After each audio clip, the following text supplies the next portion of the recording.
বন্ধুরা সবাই কেমন আছো? আশা করি সবাই ভালো আছো। দেখো আমাদের এখানে আজকে মেঘ করেছে, হাওয়াও ছেড়েছে, মনে হচ্ছে একটু বৃষ্টি হবে। তো বৃষ্টি হোক, যা গরম পড়েছে একটু বৃষ্টি হওয়াটা আমাদের এখানে দরকার। তো কার কার ওখানে বৃষ্টি হচ্ছে এরকম মেঘলা আকাশ আমাকে জানাও, ঠিক আছে?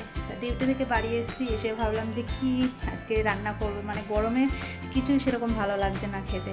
আর কালকে ননদের বাড়ি, ননদের মেয়ের জন্মদিন ছিল, গেছিলাম ওখানে একটু রিচ খাবার দাবার হয়েছে। ভাবলাম আজকে একটু বাড়িতে প্লেন খাবারই করি।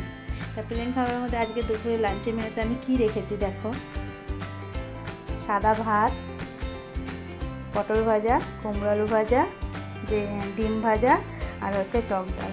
আমার গরমের দিনে এরকম সিম্পল খাবার খেতে খুব ভালো লাগে। টক ডাল হলে তো আমার আর কিছুই লাগে না, মানে আমার খুব ভালো ফেভারিট।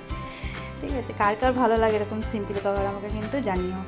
তা সবাই তাড়াতাড়ি লাঞ্চ করে নিও, আমিও এবার করবো লাঞ্চ। ঠিক আছে, সবাই ভালো থেকো, সুস্থ থেকো, টাটা, বাই বাই।